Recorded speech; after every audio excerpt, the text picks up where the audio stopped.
కూర్చొని తీస్తే మొత్తం వస్తుంది గోల్డ్.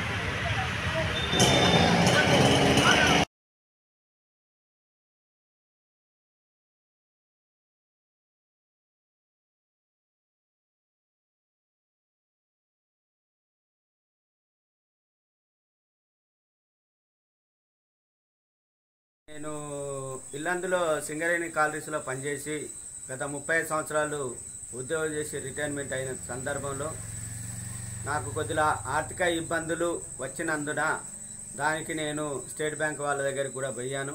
పోతే మీ సివిల్ స్కోరు మీకు 2-3 లోన్లు ఉన్నాయండి, ఆ లోన్లో మీకు లోన్ రాదని చెప్పడం జరిగింది.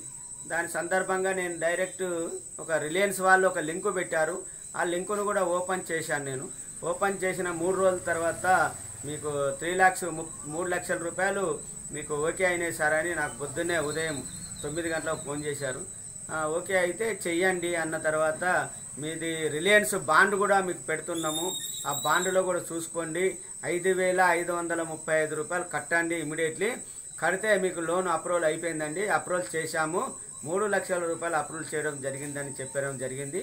ఆ సందర్భంగా నేను కూడా వాళ్ళ యొక్క చెప్పే మాటలు అది కూడా తెలంగాణ భాషలో చెప్పడం వల్ల, ఏదో ఉర్దూ హిందీ ఏదో చెప్తే నాకు హిందీ ఉర్దూ రాదు, తెలంగాణ భాషలో చెప్పడం వల్ల వాళ్ళ యొక్క మాయ మాటలు విని నేను కూడా నమ్మి నా దగ్గర ఉన్న నా అకౌంట్లో ఉన్న డబ్బులు 5,535 రూపాయలు కొట్టడం జరిగింది.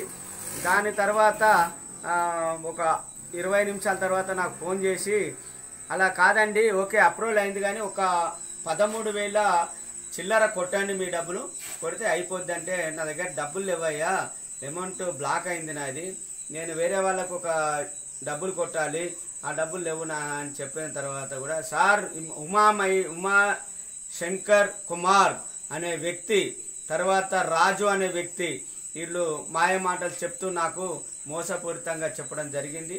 దాన్ని నేను నమ్మి మళ్ళా మా పెద్దల్లుడైన శేఖర్ దగ్గరికి వెళ్ళిపోయి, శేఖర్ ఇట్లా సంగతి నాకు లోన్ ఉన్నది పరిస్థితి ఇది, సొమ్ములని కుదరబడ్డాయి, ఆ సందర్భంగా 3 లక్షలు లోన్ తీసుకుంటా అంటే ఎందుకు మామయ్య నేను కొడుతుంది అని 13,000 చిల్లర డబ్బులు అమౌంట్ కొట్టడం జరిగింది.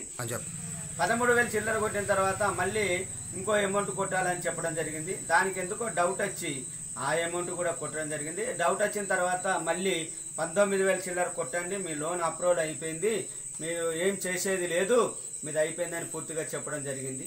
అక్కడి నుంచి మొదలుకుంటే లాస్ట్కు పోలీసు వాళ్ళు కూడా ఏమి చెయ్యలేరు, నువ్వు పోలీసు వాళ్ళ దగ్గర పోయి మాట్లాడి నాకు అనేది ఒక నంబర్ ఇచ్చారు.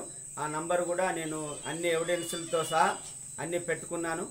దయచేసి మీరు ఇలాంటి మోసపూరిత మాటలు విని నాలాగా మోసపోవద్దని మీ అందరికీ దయాదాక్షిణ్యం. టోటల్ అమౌంట్ వచ్చేసి 28,900 చిల్లర, అంటే 30,000 దాదాపులో పోయినాయి. ఈ యొక్క అమౌంట్ను కూడా ఒకవేళ పల్లెటూరు ప్రజలు పోతే ఎంత బాధపడతారో తెలుసు. నేను అంతకంటే కుంగిపోతున్నాను. నా అల్లునికి అప్పుపడ్డా, నా చిన్న అల్లునికి అప్పుపడ్డా, వీళ్ళ అప్పుల విషయాల్లో నేను బాధపడుతున్నాను. దయచేసి ఇంతకుముందు కూడా పోలీస్ స్టేషన్ కూడా బయటకు వచ్చినాక కూడా అతను ఫోన్ చేసి చెప్పిన తర్వాత కూడా ఒక నా సహోదరుడు సోదరునితో మాట్లాడిస్తే అన్నగారు చెప్పారు రేపు కొట్టేస్తామండి, కొద్దిగా డబ్బులు దొరకట్లేదని చెప్పారు. అది కూడా గమనించి ఈ యొక్క ఇల్లందు ప్రజానికం ఆలోచించవలసిందిగా మీ అందరికీ ప్రార్థన చేస్తూ నమస్కరిస్తున్నాను.